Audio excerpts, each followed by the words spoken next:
In the past year, 185 individuals from the Kuki-Zo community in Manipur have lost their lives due to the ongoing violence between the majority Meitei community residing in the valley and the tribal communities living in the hill. The majority of them were killed in the first few days of the unrest by extremists from the rival Meitei community, according to media reports.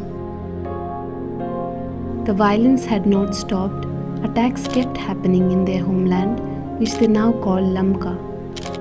Since Churachandpur was named after the Meitei king Churachan, the local population now prefers to call their homeland Lamka instead of Churachandpur. We spent 4 days in Lamka, looking beyond the surface, to understand how the ongoing violence affects those not directly caught in the turmoil. We discovered 3 main impacts, the first being the soaring inflation. To better understand the economic suffering in the aftermath of the violence, we spent time with Benjamin, an employee at a hotel in a prime location. But life is no longer as happy as it once was for Benjamin and his family. It's a daily struggle for Benjamin to meet his family's needs, a reality faced by most people in Lamka, thanks to sudden and extremely high inflation. Petrol, that once cost 107 rupees, now costs close to 150 rupees. Rice, which costs 40 rupees a kilo in other states, now costs 60 rupees. Potatoes, a staple food, costs 60 rupees per kilo.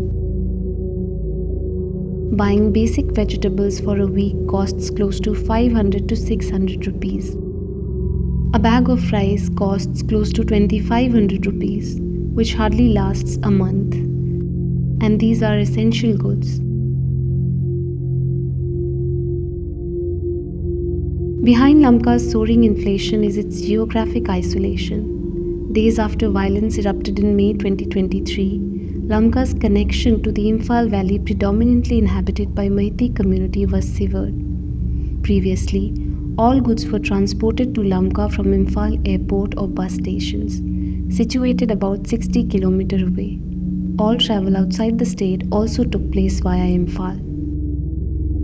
However, post-violence, travel and transport routes shifted to Aizawl, the capital of the neighboring state of Mizoram, about 350 km away across mountainous terrain. A cab journey to Aizawl takes around 15 hours and costs about 30,000 rupees one way. And Aizawl serves only the primary gateway. Most essential goods are sourced from Guwahati, the capital of Assam. As the prices of items have shot sky high, buying supplies for home has come down. The quantity and quality of food that Benjamin bought for his family has also gone down. The second impact is shrinking income and high inflation. Lamka is located on hilly terrain and has allegedly been overlooked by successive governments, resulting in the absence of industry. Most residents work as farmers or are employed in small businesses such as shops and restaurants.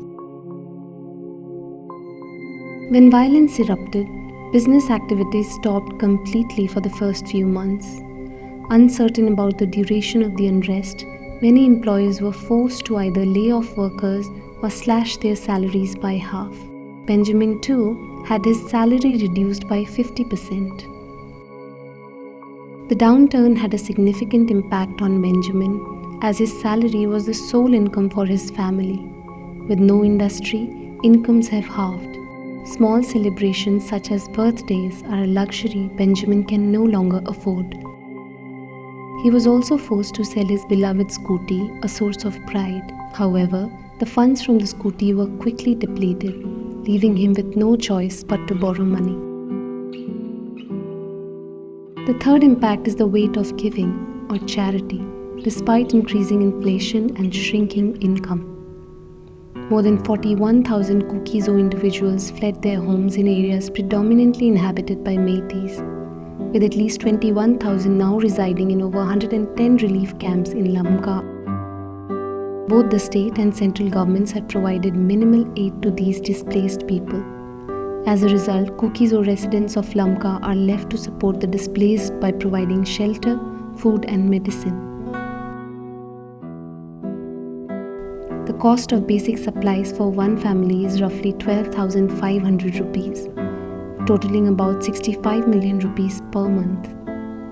Nearly every family in Lamka is contributing to support the displaced, either financially or through volunteering. The inability to financially help his community makes Benjamin extremely unhappy. He looks for opportunities to help and provide, be it providing a cup of tea or saying a prayer. Despite all these daily struggles, smiles still grace the faces of Kuki-Zo people. It may take years for the normal economic activity to return, but they warmly welcome you into their area and homes. While some have lost family members and almost all others are bearing the brunt of the economic crisis, they do so with resilience.